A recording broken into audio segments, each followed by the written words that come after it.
I'm Don Holden at the Art Students League of New York.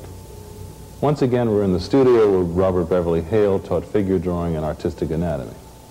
You're now going to see lecture number 8 on the hand. Tonight we're going to take up the lower arm and the hand, though we've already touched on the lower arm. But we'll first do the hand, because when you understand how the hand moves, then you understand the masses up here. In other words, function makes form. First of all, the most important thing in the hand for an artist would be the shape of the bones. The hand is hard like the head. The most important thing in the head for an artist is the shape of the skull. Anything hard, you have to know the shape of the bones. So we'll try to learn the shapes of the bones. Then we'll learn the short muscles on the hand. You have, for instance, a muscle that spirals around here and goes to the little finger. When you pull on it, pulls out the little finger, abducts, as the artist says. Or the doctor, I mean. Another one here, very important, egg-like shape, pulls out the index finger, and others. Then finally we'll take up the muscles of the arm down here that go into strings, you see, or tendons. And there's a big group. We put them together by groups. A big group comes off here and sends tendons in here. If you pull on the muscles, they flex the hand. Or if you get the right one, it'll flex your fingers, you see. The same is true of the back. These things come off the condyles. If you pull on the group, it'll extend the hand. You can get a hold of the right muscle, it will extend the fingers. Then there are a few little fellows that come down the arm and extend the thumb like that. Frankly, abduct it, they would say. So let's try to get a feel of the shapes of the bones of the hands. Remember, our problem in illusionary drawing is very greatly trying to think of the shape before we draw it, having some conception of the shape of everything we draw. Of course, we can't do that unless we know the shape exists, you see. And that's where the layman suffers terribly when he starts to draw, because, of course, he only knows a few popular bumps on the body, you can see. Well, we might start drawing on this radius. Let's do the right hand, and we'll come down the radius and it opens up and proceeds to create an articulation that will hold the hand. For the artist, the ulna, the other bone, is really has very little to do with the hand. Now, we're drawing the palm side. This is sort of a hand. If I've got it right. I haven't. No, I got it wrong. I'm drawing the left hand. Well,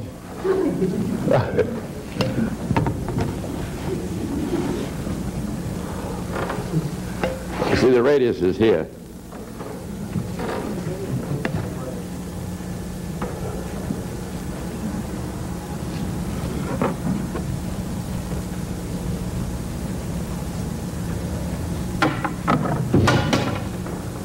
We come down the radius here.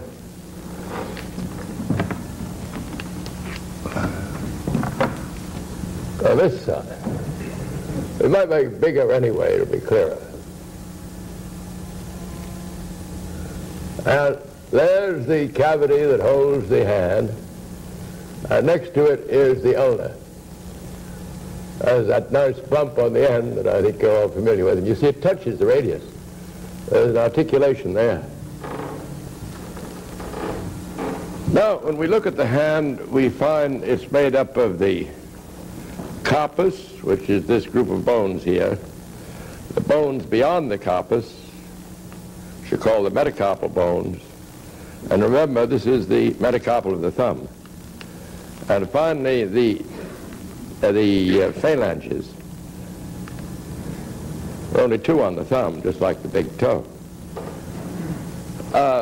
One could think of all kinds of mass conceptions for the hand. There's a nice one, but it applies to the closed hand. You know your hand gets much wider when you spread your fingers. You see, your hand isn't much wider than two eyes when it's that way, but the minute you spread your fingers, it takes on about, almost half an eye more. People are very surprised by the fact that the hand is so small across here. There's a famous measurement of the hand among art students. That is, it reaches from the chin to the widow's peak. Well, that's supposed to be 6 eyes. But then another famous idea among art students is that your fist will reach from your nose to your chin. Well, that would be 2 eyes, you see. Well, of course, we all vary a touch, but those are the reasonable averages. So we could put a carpus in here. We'd have to make it quite shallow. And notice I'm drawing the hand in the way it normally falls in this position. You see how your angles break just normally there? You see, a beginner would make the whole arm straight. But a professional is very aware of how the arm comes down here, then goes out, and then the hand goes back. It's that old rule in figure drawing. As you move from form to form, you change direction, you see.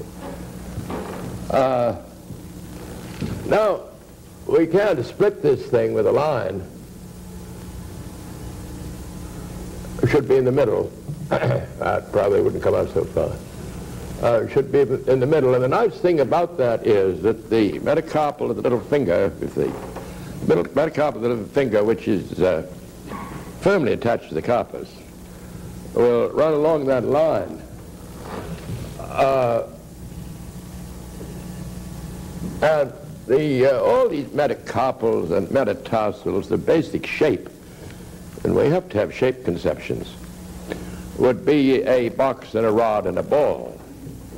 Then you refine that for years, perhaps. And then another thing is that if you double the carpus, you get to the end of the middle finger. That means that's about an eye long, you see. And we get our box and our rod. And finally the ball, which is very much on the palm side of the hand. The index finger is also stuck to the carpus.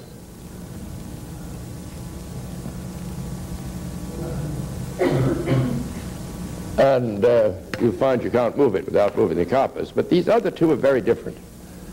The third is quite flexible here. A touch shorter. And the little finger is famous because a big bump on the end like that of the little toe. Now I'm spreading this hand slightly. And there's a great trick in spreading hands and spreading fingers.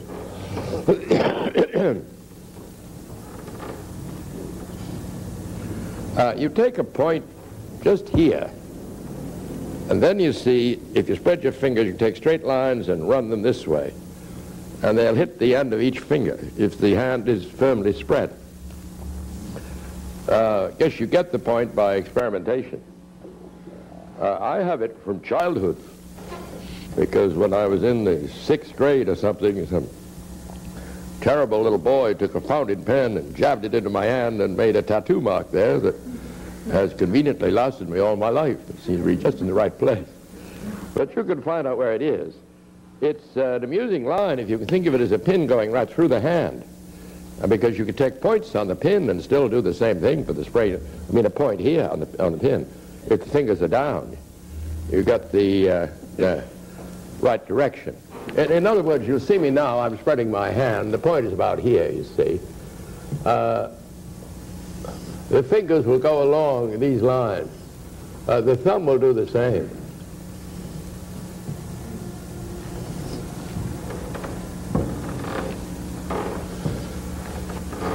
the body of the hand is supposed to be the same length as the index finger.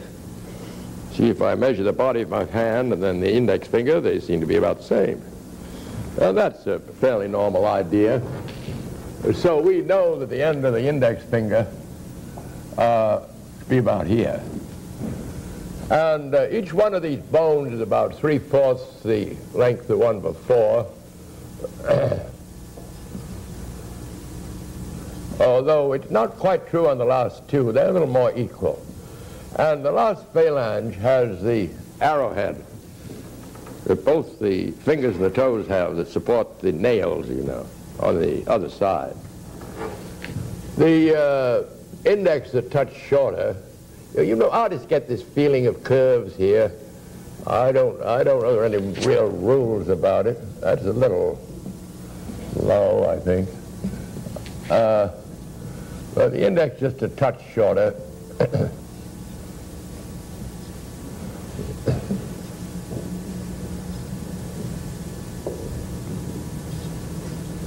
And then these two are allowed to be very much the same size at the end of the hand, you see. So I could be pretty sure that taking that as my width line, the other one will end about here. We'll talk much more about these little phalanges when we get to the bones themselves, the fingers.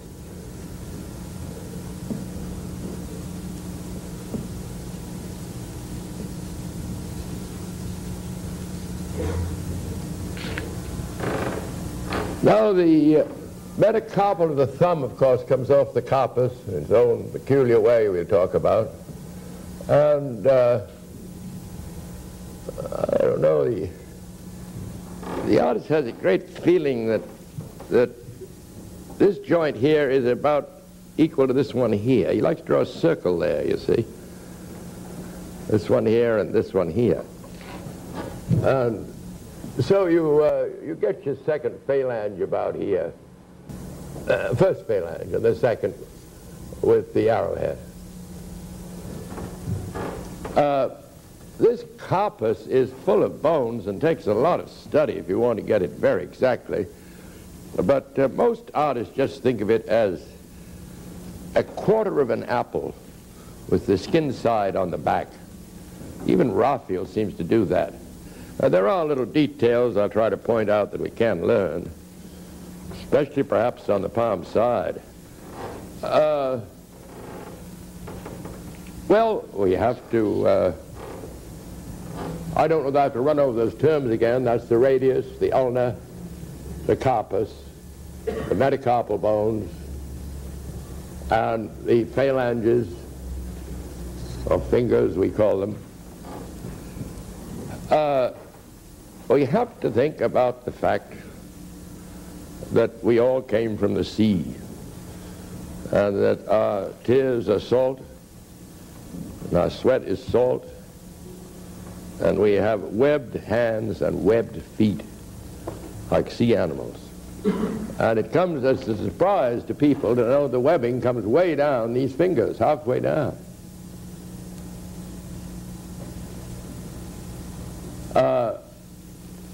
You see, people often draw as if the finger started here, but they don't because of the webbing. That causes quite a little confusion in the beginning, because you think the body of the hand is that long, you know, because you see the webbing there. But actually, you see, when you close your fist, you find that you've made a mistake. You have to realize that all of this in here is finger, actually, because of that webbing, which we get from the sea. The webbing on this joint runs from here to there. Let's take a back view, because in the back view we'll have to think a little more about the bones, because if you feel the back of your hand, they're coming right through the skin, and you almost draw them when you draw the back of the hand. So we can come down on a radius.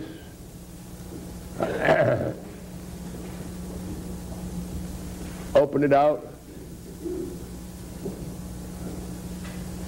I put the ulnar next to it.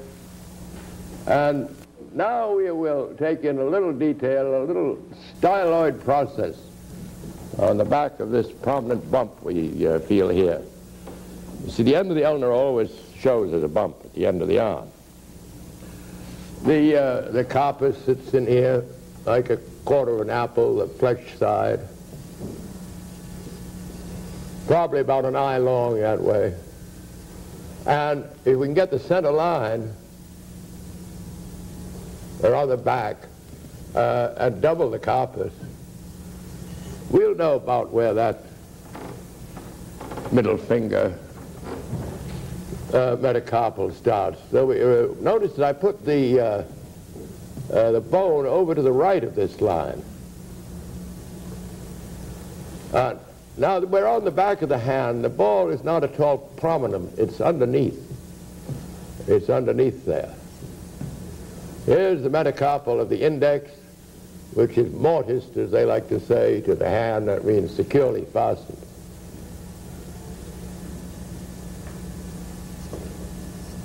You see, that's the back we're doing. And I drew this metacarpal, and I drew that one, and the carpus. That's all one solid piece. That's why some people say the hand is something like a bird. This is the body. But we can move the wings on each side, you see. You see, there's a lot of movement in this metacarpal here up against the carpus, and a lot here. If we spread the hands, the spreading is all done through these metacarpals. People like to say that the hand is so flat you can sort of hold the horizon of the earth, but it's so curved that it can hold an egg. And the reason is just the movement of those metacarpals in there. We have to think of that in relation to the foot too, because the same thing goes on. So here's the metacarpal of the fourth, or ring finger, they call it enthusiastically, maybe hopefully.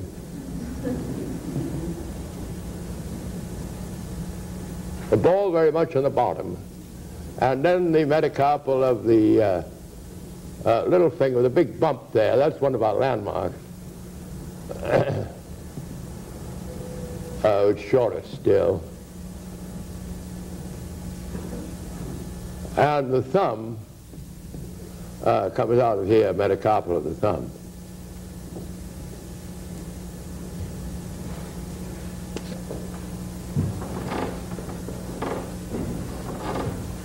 Again, we can take this same point, you see, and spread the hand. I'm drawing it as if it was spread.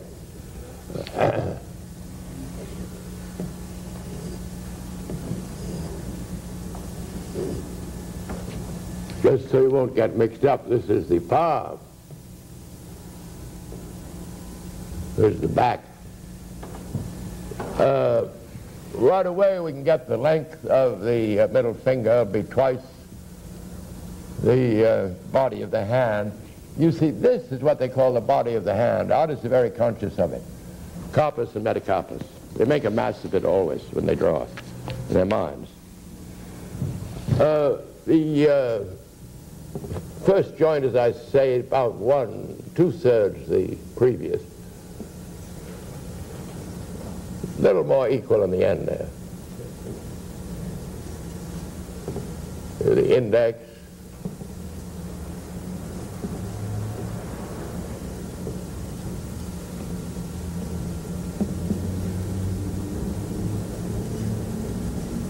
You see, this is the real width line of the hand, the way that is. And we can use that width line and get an idea of where the next finger will come.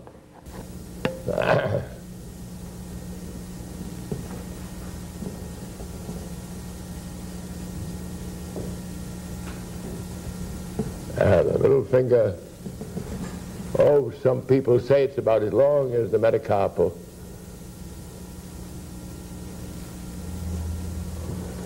In other words, that and that is supposed to be about equal. I don't know how true that is. I've heard it said. Let's try it out on the skeleton.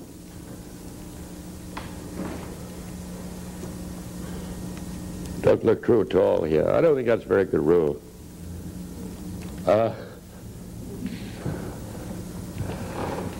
again, of course, we have the webbing on the back. Oh, we've got to put a few bones on here.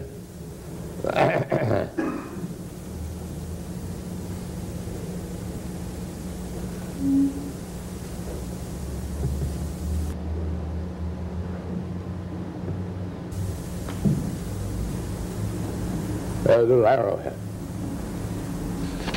The webbing naturally is way down the fingers, you see.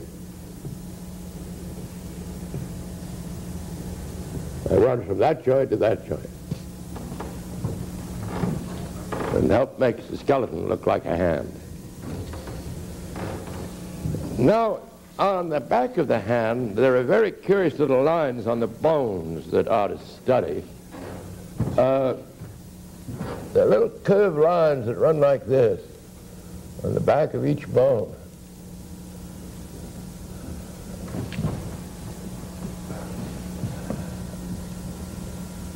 And the thing about them is the space between them is flat.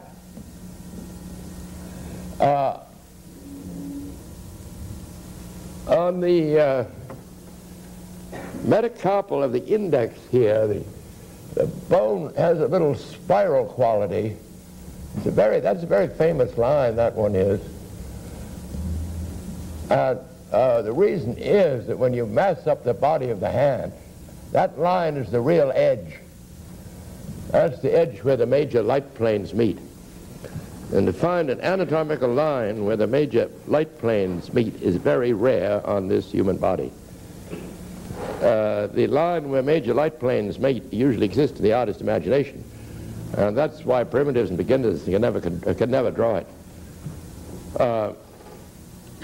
This line here is often thought of as one. The line in the angle of the ribs is one. But they're very hard to find. But there are little subtle ones, like these two lines here, that one and that one, which are very evidently the edge of the body of the hand. That is, if I light this with two lights and throw a great light from here, it won't be able to get beyond that line, you see, and light up the other side.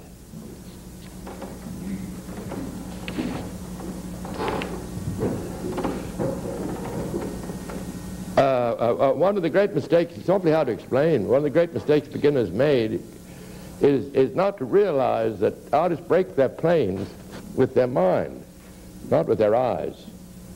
And beginners are always breaking their planes on very peculiar places. They're major planes like say the edge of rectus abdominis. They'll say all of that is front plane and the rest is side, and things of that sort, but it just won't work. It has to be an intellectual process, this breaking of form into two planes with two lights that are created by the artist.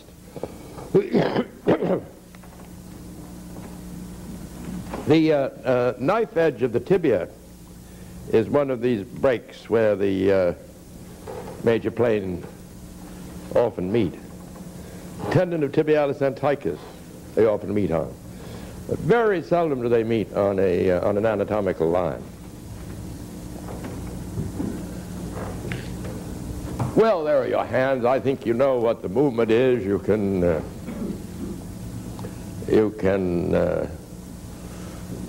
abduct it or adduct it and flex it, extend it, but you can't rotate it. You see, if you hold the radius, you can't rotate your hand.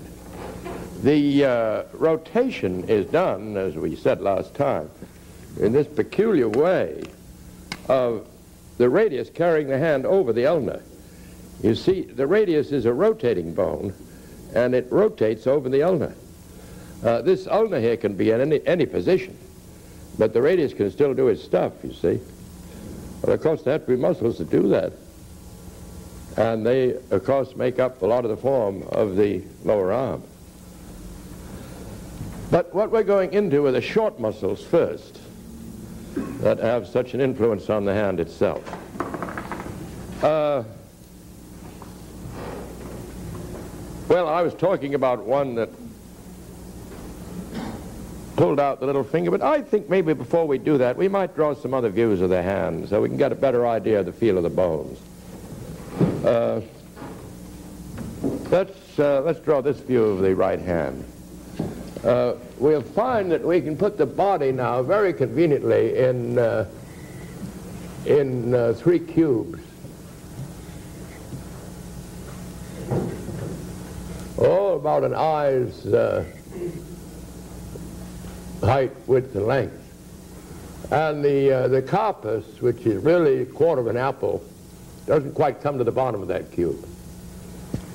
The metacarpal of the middle finger has a slight rise to the top, you see. And the ball is on the bottom. And the metacarpal of the next is very much the same, except it doesn't quite come down so far. It's a box, a rod, and a ball in your original invention. Now, what is very hard to get is the amount of rotation on that thumb. How does it come out of the hand? I think the solution is to study this joint. This, again, is a ball and saddle joint. And that's something like a saddle on a spool. The saddle is on the thumb end. And if you can get the position of the spool, then you can get the rotation of that joint. And the spool here, the spool is about here. It comes out of the bone there, and is in more or less that position, you see. And the saddle has to bite it, so the thumb comes off about that way.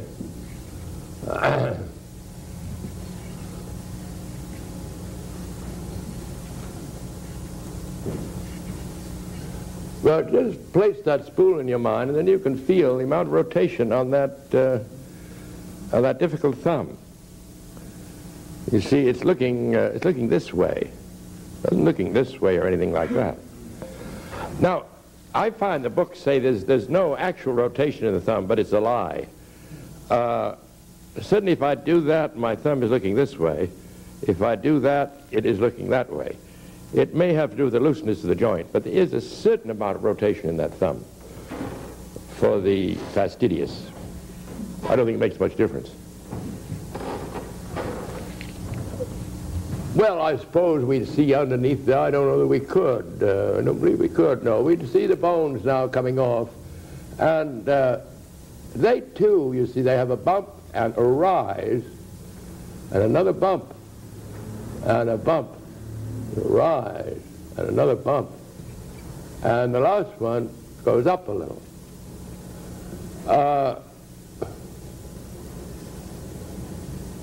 What's the great mistake is draw them this way. You know, people do that very gaily, concave to the top on the straight profile. The strange thing is, on the 3/4, they are concave, but not on the profile. You have to remember that the top of the finger is really bone, and the top of the hand is very much bone. I forgot to say on the back of the hand that these lines I drew here, they enclose a flat space. So the back of the hand is very flat. I think the reason for that is that everybody thinks these tendons here are ropes or strings, but actually they're rather tape-like. And if you look at them carefully, they move very easily across the back of the hand, and it would have to be flat for them to do that.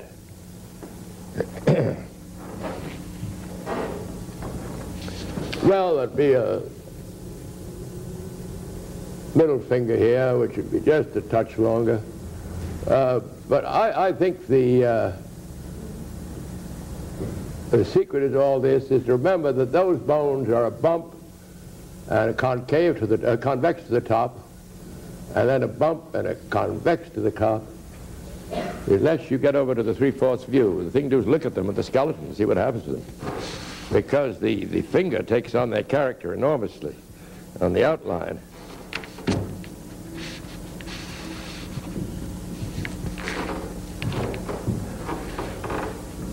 Well, let's try this view.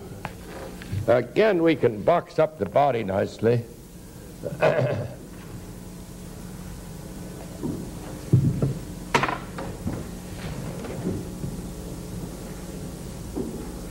About 3 cubes would do it.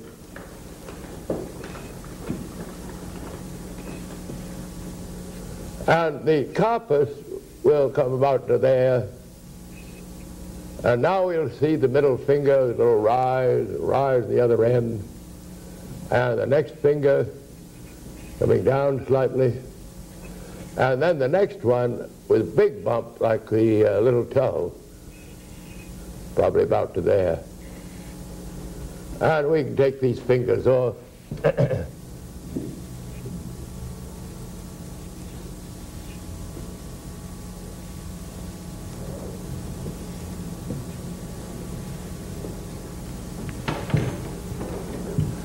Now, of course, on this side, you see the radius. Radius moves up, you see, and turns into a sort of a lozenge shape here and holds that hand. You might see the ulna behind, but not very much of it.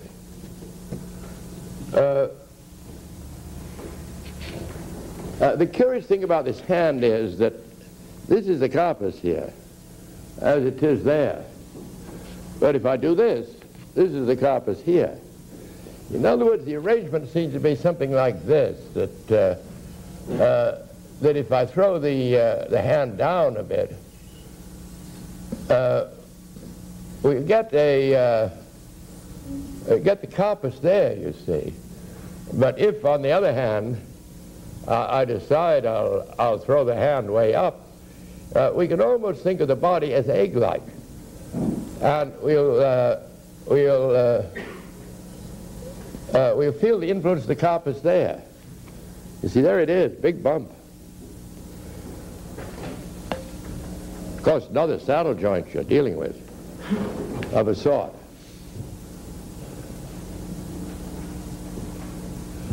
Well, now I think we might put in a few short muscles. There are very few we art students have to learn. There is, for instance, the one I said, pull the little finger out. On this front view here, it rises about here and spirals around the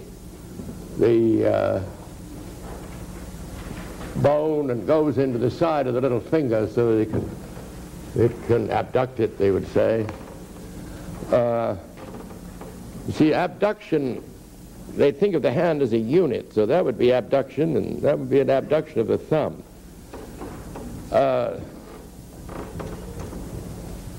Well, the thing to do is trace that muscle through on the other views and see its influence.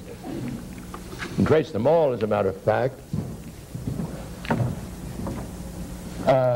Here, this is the back view, you see. It'll stick out here a little. Not much. The abductor of the little finger. Of course, on this inner view, here's our carpus here, it will have an enormous influence. It'll be all that. It'll go up to that line we were talking about.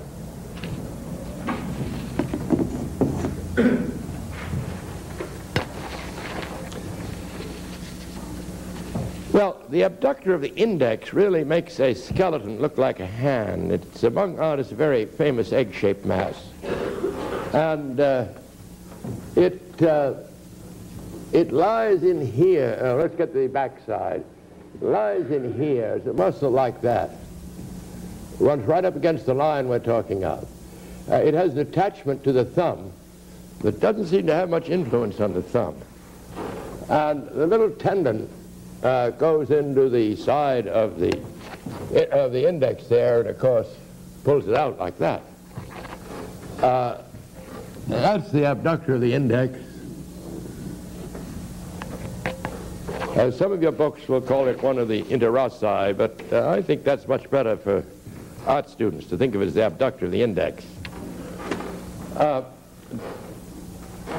On the palm side, we can't see it. But you know, there are similar muscles like these in between these spaces here that art students don't study because they're deep and they don't seem to affect the form. But you can see what they do.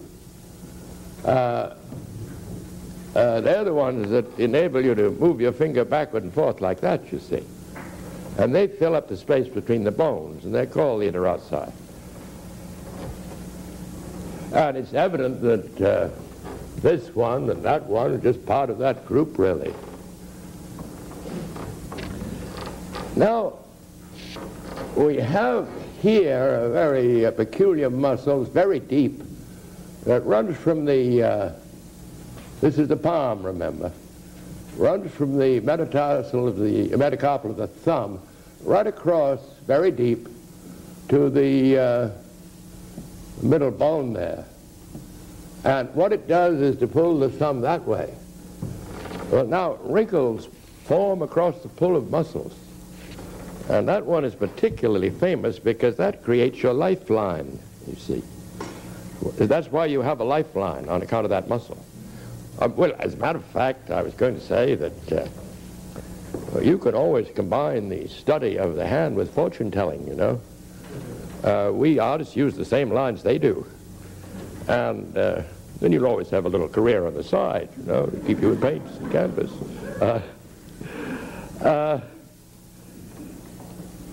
Well, you look at your lifeline carefully, and where is it? It's about like this. I think it goes up to the outside of that bone there. Now, incidentally, there is a landmark here. We call it the head of the scaphoid. And I think you could feel it, but Art is very aware of it. And the lifeline likes to start on that and moves around like this, you see.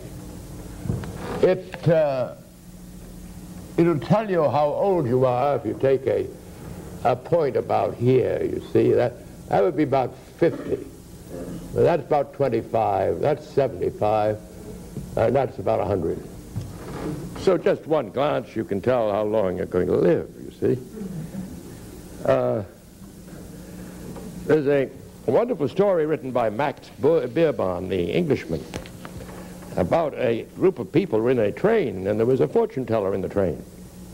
And he began to tell everybody's fortunes. And he saw that they were all going to die on the same day. And he thought, well, there's no way that could happen unless this train is going to be wrecked and everybody killed. But he said, I'm not going to take part in that. So he pulled the emergency cord, train stopped, and he got cut off, you see. And then the train went on, it was a terrible wreck, and everybody was killed. There you are, you see. So it pays to study these things, you know.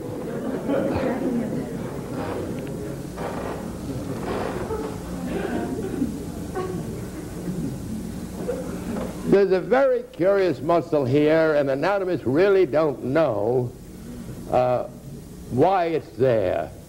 Little fibers run this way, but it's called the short muscle of the palm. It's more or less embedded in the skin. And there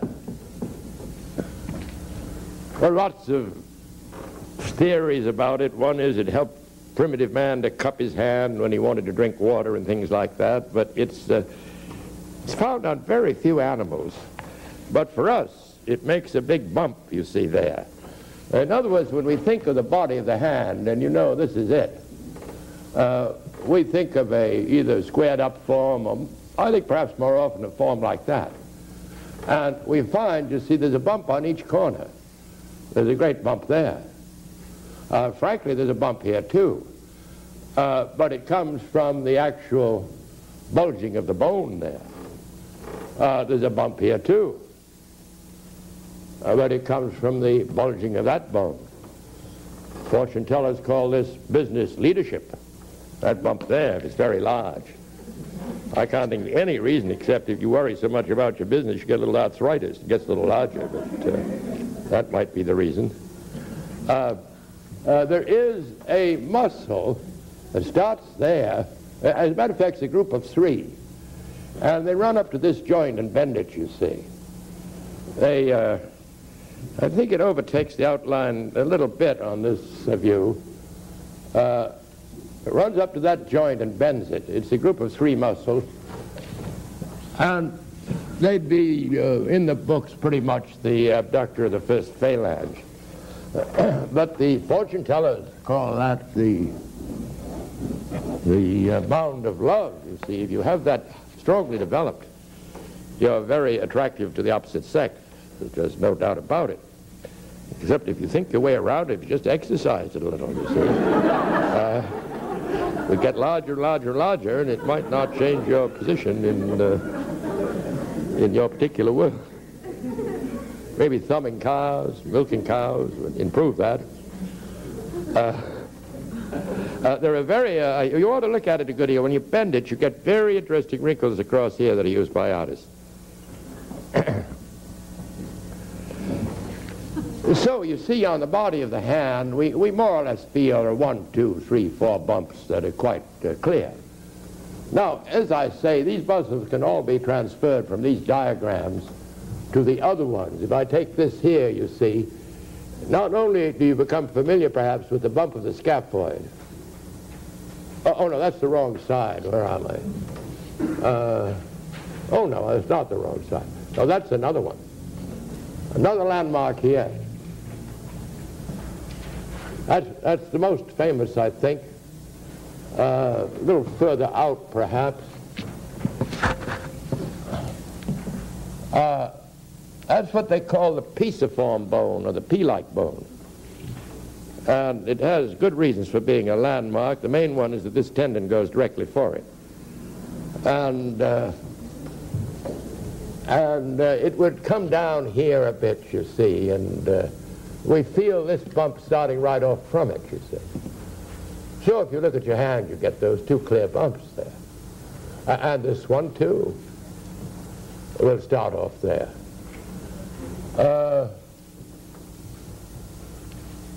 On the thumb side, we think of the scaphoid, and since this muscle has a tendency to come from there, you see, that's why you get that fullness there. Similarly, we can take this muscle and fill up this space here, you see,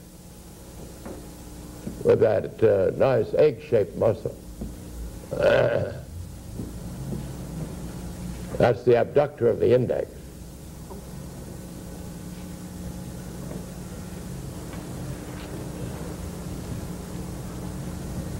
Well, I do believe those are the short muscles as art students are taught them. And I think we ought to have a little recess, and then we come back and attack the long ones and their tendons.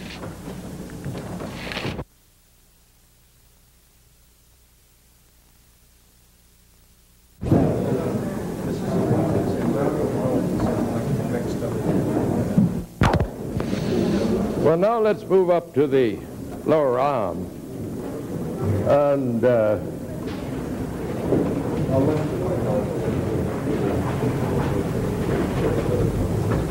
see what goes on up there. We do the right arm, we come down on this humerus, and now I think we know what's underneath the humerus. A spool and a ball. And the ulna, you see, bites the spool to get a nice hinge joint. And the ulna has a beautiful little S-curve and comes down about like that with that big knob at the end. This is the front side we're doing, a palm side. And the ulna starts off large and then ends up quite small. The radius is just pushed up against that ball as if my stick were hollowed out here, and it's nothing more or less than a rotating bone. The ulna performs its hinge action, that's this one, but no matter where this ulna is, the radius can rotate around and carry the hand, you see, like that. As you get on, you're able to visualize those bones in the arm in any position in the lower arm. I think most of you know this is called supination, and this is called pronation. Supination. And all medical students, as I said, all art students, say you can hold a bowl of soup that way, but you can't hold it that way, so that's supination.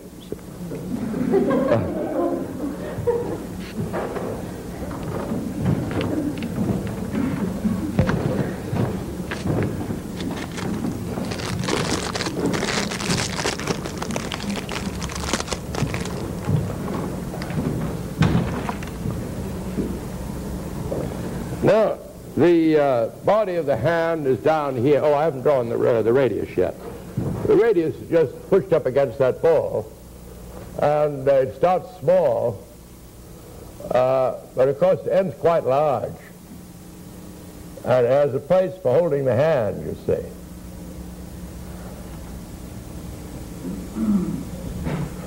Now we know how long the hand will be, because it'll be 1/5 off the length of the ulna. We know that halfway down the hand will be the end of the body of the hand, as we call it, carpus, the metacarpus.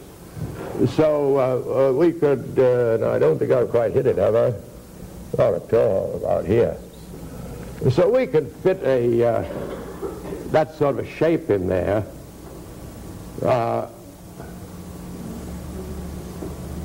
We could say the carpus would be about so much. And you see, we're doing this.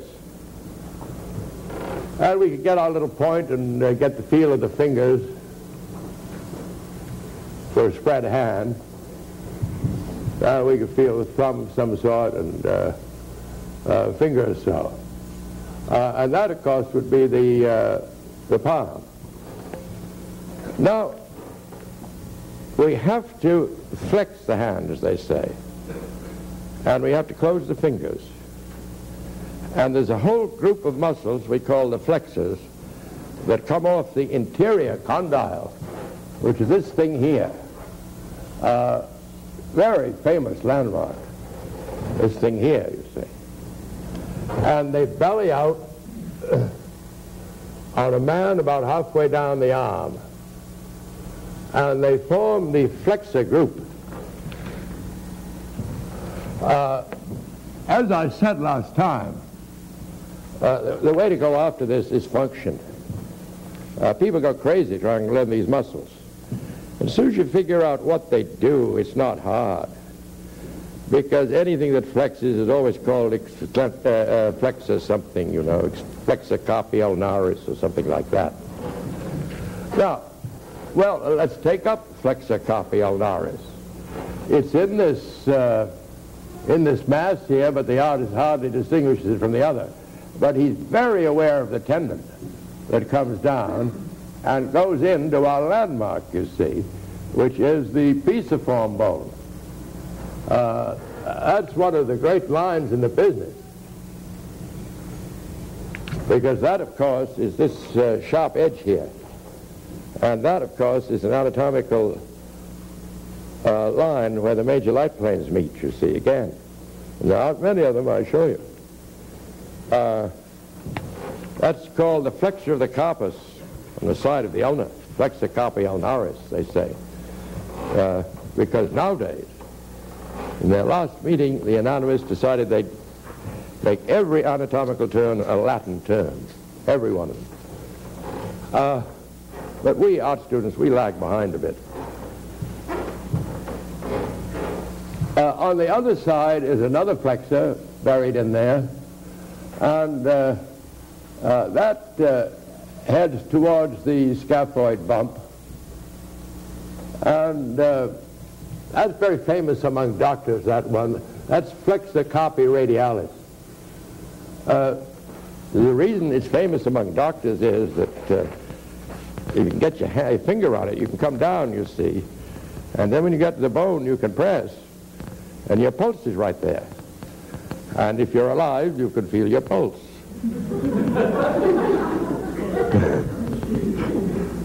Oh, yes, there it goes. That's all right. But you see, you've always noticed a doctor will come down like that, and he's running down flexor carpi radialis. Now, in the center is one, we might say for a moment, that comes down, enters the flesh of the hand, and goes to the ends of all the fingers. But the strange thing is, in the human being, there are two of those. And what they do is go to the ends of the fingers, and if you pull on the two, they'll close your fingers, you see. Now, again, there's a piece of sort of phony scientific theory about that. It was thought that little monkeys if they fell out of their nests, that would be the end, you see. So gradually they developed two common flexes of the fingers instead of one. So if they fell out of the nest, they could hold on to a twig or a limb, you see. And you'll find to this day that if you have a newborn baby and you want to hang him on the chandelier, he'll hang there, because he's got two common flexes of the fingers, you see. Babies have very strong grips, as some of you mothers know. But oddly enough, that's not the muscle we use when we draw the center of the hand. If you put your fingers together like this, you see a very strong tendon that seems to escape the binding of the flesh, the binding of the wrist. And that is called the long muscle of the palm. And that lies over the two I've just described. And again, the tendon is the thing we're after, the tendon. Now, to transfer some of these thoughts over here, I put in this one, which is very obvious and well known, makes the corner. This one here, I think you can see that function from the drawings. You know, they can do this and this and this. And the one in the center that you can't really, the two in the center you can't really see, they come down and then they divide and they go to the ends of all the fingers, you see. Those are the common flexes of the fingers.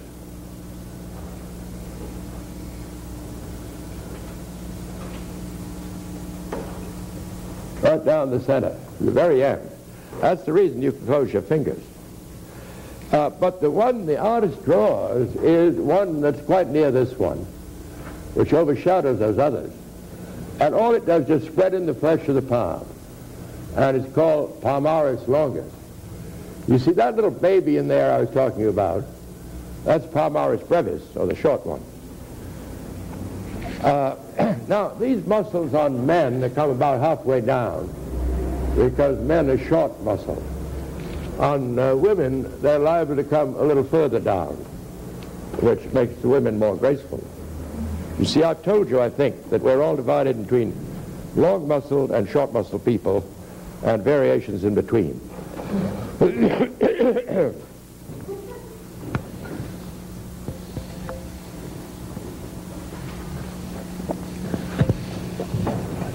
Now, if we go to the back of the hand, the inner condyle will be here. That's that, you see. The inner condyle will be here. And the outer there. And we get this arrangement. The little spool will be here, a crazy spool that goes uphill on the bottom, you see. And that gives the ulnar its particular direction.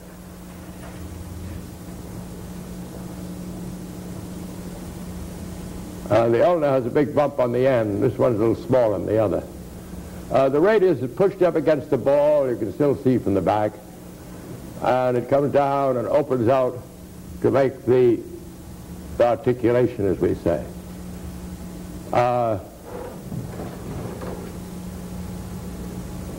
Well, just to differentiate, we might draw sort of a fist here, I guess. The thumb coming off here.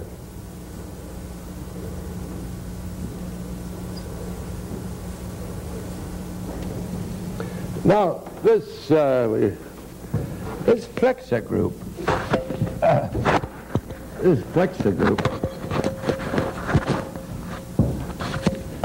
of course you can see from the back. You see, you're very aware that it comes off the,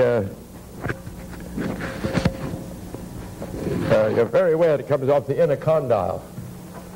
And of course you'd see it from the back here, bulging out just a little, and going to the front, and embracing the bone. Embracing the bone. The flexor group look about like that.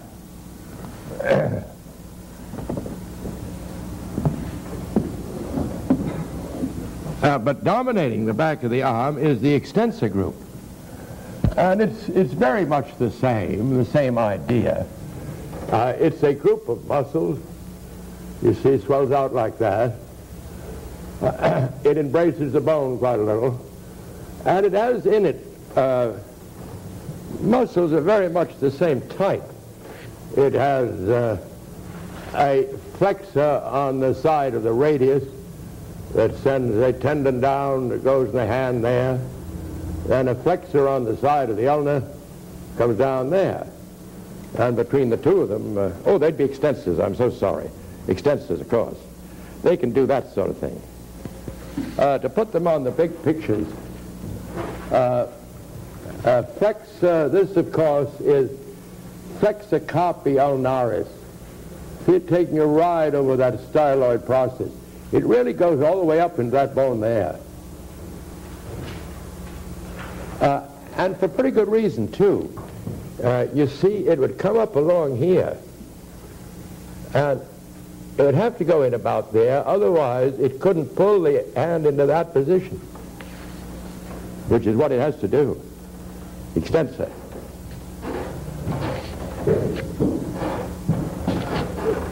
The other one comes down and goes into perhaps a process we ought to remember, a little bump on the back of the middle metacarpal. It shows up a good deal.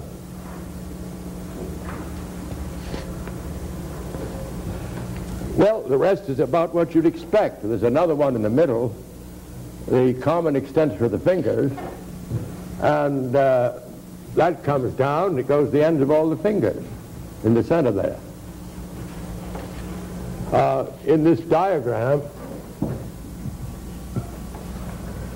there's only one on this side. It's quite a heavy tendon there that branches out about here, and about here divides and goes all the way down to the ends of the fingers.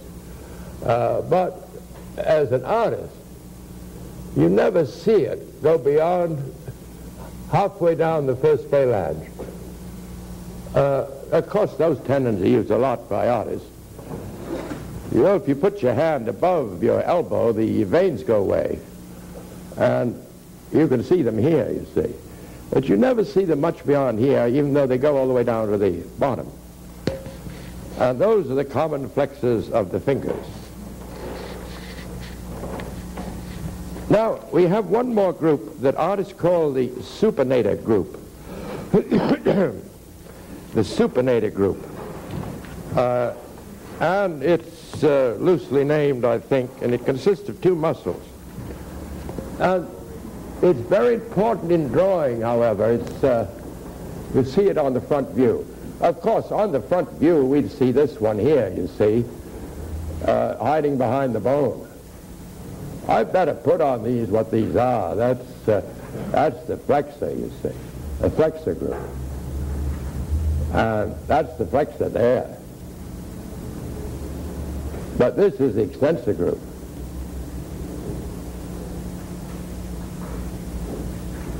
Perhaps I can color the extensors green.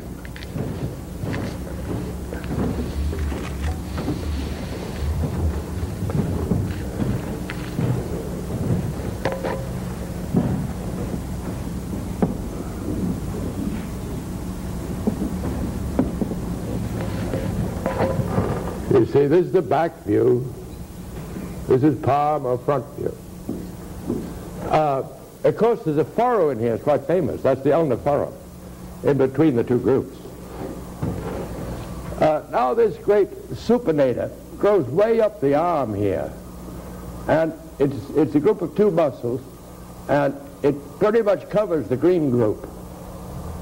And the principal muscle sends a tendon in that goes in about there.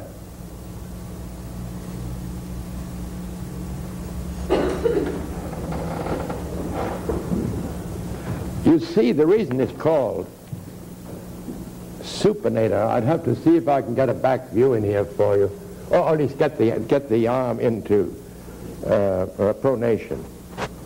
We'll draw this same view here.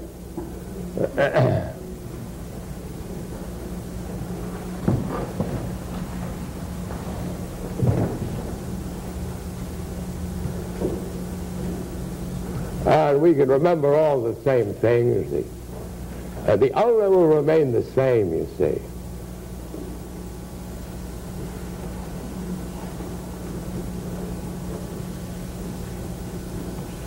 But the radius, you see, the radius can revolve over the ulna. It doesn't do it very fully on this badly put together skeleton, much better on you. The radius, you see, can revolve all the way over the ulna. So that radius can do this. Revolve right over the ulna, like that. And of course, we now see the back of a hand here. In other words, I go from this to that. Yeah, that's right, you see. Now, we have on here the little flexor group and the deep extensor group, and then the great supinator group over this. Now, you see it's been forced into a spiral. It principally goes into there. It's been forced into a spiral. And in order to uncoil that spiral, you see, it gives the supination movement to the arm, and that's why I just call that the supinator group. Frankly, in this picture, you see it starts way up here, way up on the bone, and would swell out a good deal. That's supinator. Watch for that line there. That's the line between the functions, you see. And one of these comes down, goes into here, and another one actually comes down and goes into the index. In other words, it's called the flexor of the carpus, flexor carpi radialis, brevis, they call it. Goes in there. So with those three groups, you can do about anything you want with your hands, you see. You move all your fingers, rotate it. And I would advise you, if you haven't studied much anatomy, not all the books tell you to put these things together in terms of function. But it's very wise to do, and I think that what you ought to do if you haven't studied much anatomy and you get to the really brutal problems of the lower arm is to take 3 different colored crayons, and anything that's called extensor, color it one color, and anything called flexor, color it another, and then you'll have the supinator group left over. And then you can get it clearly in your mind. It's not as complicated as it seems if you break them into functional groups.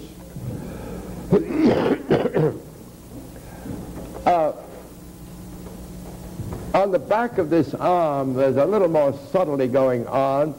There are some muscles that move the thumb. Their bellies are not very obvious. There are 3 of them.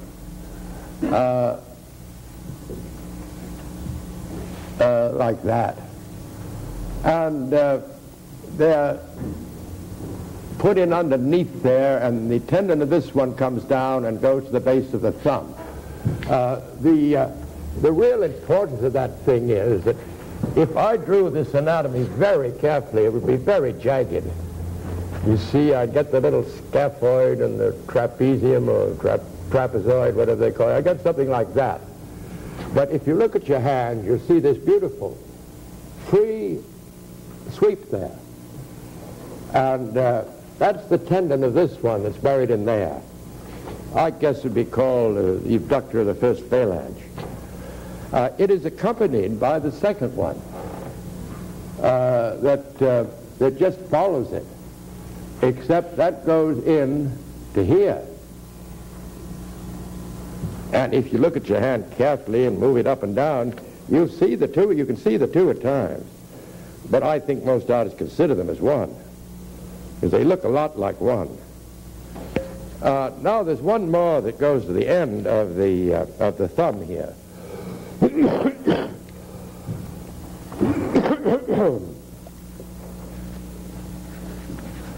There's one more that goes to the end of the thumb, and it comes down and it goes across here in a very crazy way in the very last phalange.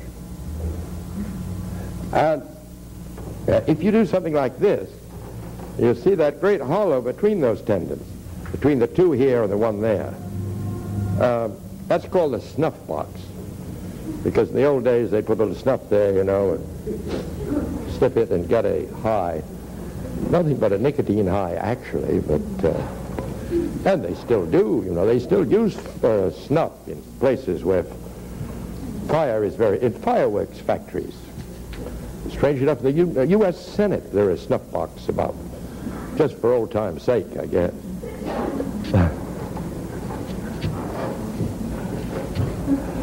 Now, on these flexors, we have to think of what they do to these lines across the hand. Of course, we always get wrinkles running across the pull of muscles. And you see on this front view here, the common flexor comes down underneath there and goes to the ends of all the fingers. That's going to cause lines to go across there. And we learn those lines by heart because, you know, any line of a form will tell people what direction the form is going and what shape it is, you see. Usually you can't see them because the model holds a fistful of shadow, you know, so you have to learn them by heart. The first line the first line, this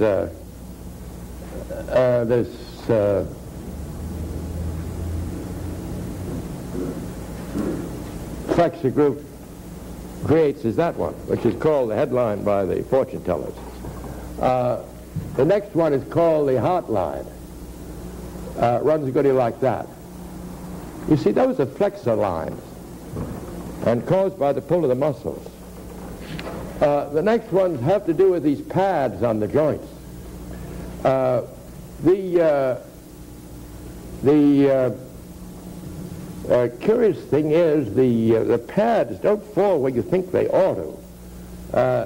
For instance, you get a break there, you know, and a break there. You see on the side view, this bump goes all the way up to the webbing. You see, like that. It doesn't seem as it ought to, but it does. The next break is pretty much under the joint. The next break's a little before the joint, they like to say. But artists study their own hands to see where those things lie. There's a very curious thing about wrinkles on that,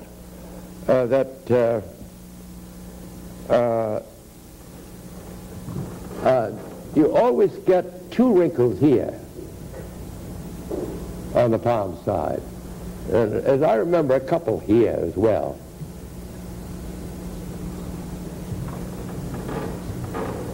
But you could see how functionally those wrinkles develop because of the flexor muscles. Of course, there are other famous wrinkles in fortune telling and anatomy. On account of these muscles here, you get wrinkles across there. They're called the bracelets. And the fortune tellers, heaven knows, I don't know, say how many times you're going to get married, but there are always 3.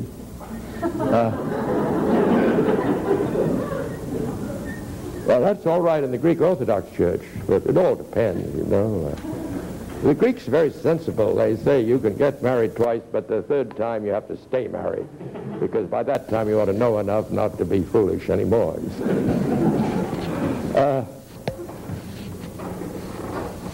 But they really, you know, scientifically, just functional breaks, wrinkles across the pull of muscles, like these things here. The problem of the actual draftsmanship of the hand, the drawing of the hand, your real problem is the problem of direction.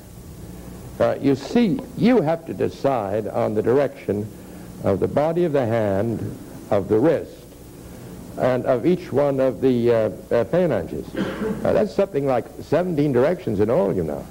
And it's your responsibility to decide on them. Not make them look as they're going two ways at once, you see, any one of these directions. And that, of course, is why artists are always massing things up. You see, if I mass up my wrist like that, I know what direction it's going because of all our mass conceptions. Blocks will give you the best direction. Let's take a horrible hand. I thought of one like this, you know. And just figure it out. What direction is the body of the hand going, you see? Matter of fact, I think that way I'd have to mass it that way. Well, it's an abduction a bit. It must be a sort of a vague mass like this. In our minds, you see. You see, we're getting direction. This finger, we can think of it as a block or cylinder, if we wish, going off this way. Artists love to run rings around an ideal cylinder to get those wrinkles, you know. This finger here is going three directions at once. And we'd have to stop and analyze each direction, you see. And combine them all together, something like that, I think. You know, we have to feel that, and that, and that, and that. And I suppose this line in here would be a sort of a compromise between that and that. And this line here we'd hardly see.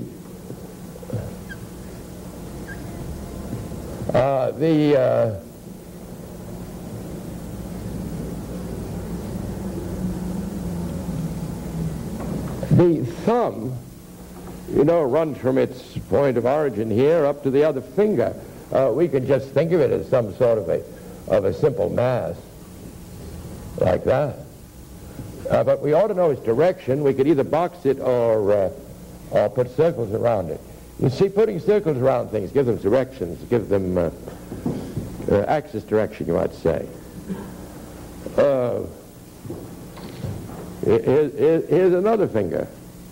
Well, if we think of it simply, we can just think, well, it's about like that. And here's another coming almost at us. That's the sort of mass layout you should have in your mind for direction. It's very hard to get direction without thinking some sort of mass. The rectangular form is always considered the best, but cylinders have their values, especially for tilt, you know, or thrust as we call it. Now, the rest of the drawing is entirely, it seems to me, memory work. It's studying your hand. It's putting in the details we've been talking about. You see, you probably know that on the 3/4 that you're seeing the bone there. And maybe this thing would start to show up, you see. And you can go so far as to study these bones a great deal in here. And perhaps you'd catch this tendon running over there. The minute I run these lines over there, you see, they'll tell you about the direction of the form. They'll tell you how things are going.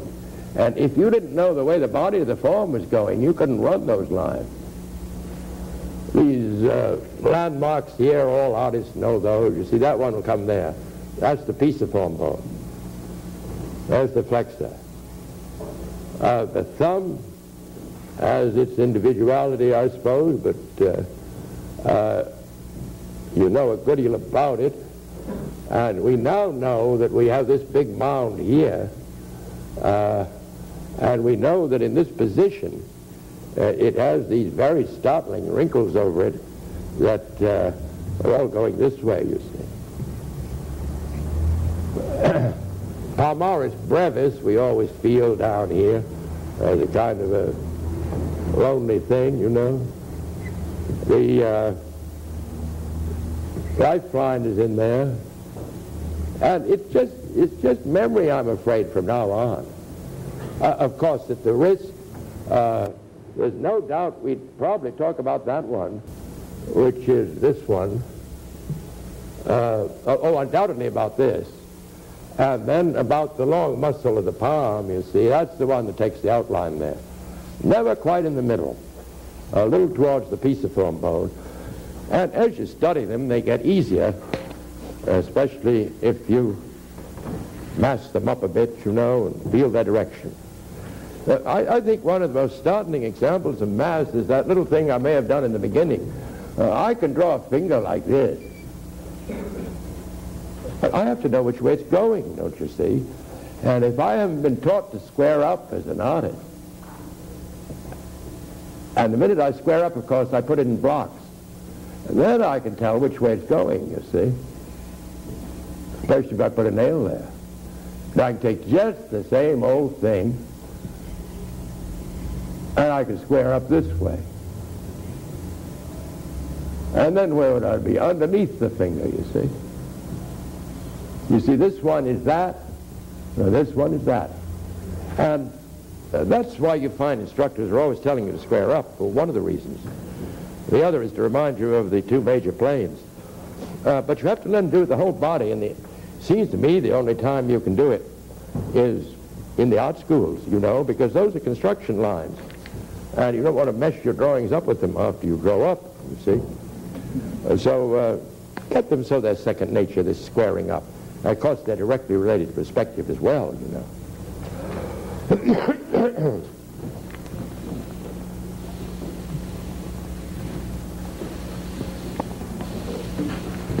Well, as I say, here I go, talking about techniques, but we have to remember that there are many other things in art besides techniques.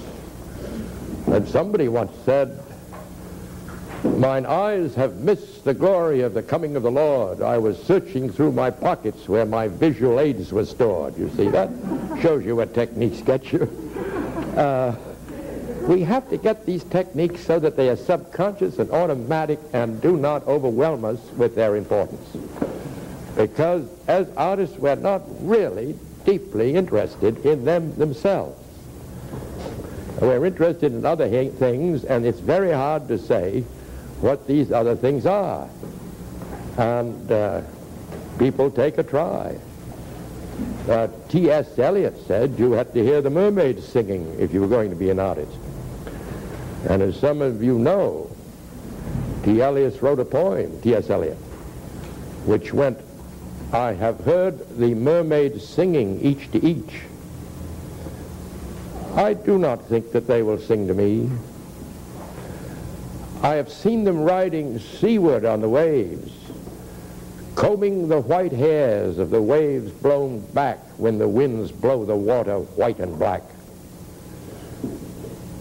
We have lingered in the chambers of the sea with seagulls wreathed in seaweed, red and brown. Then human voices wake us, and we drown." Thank you.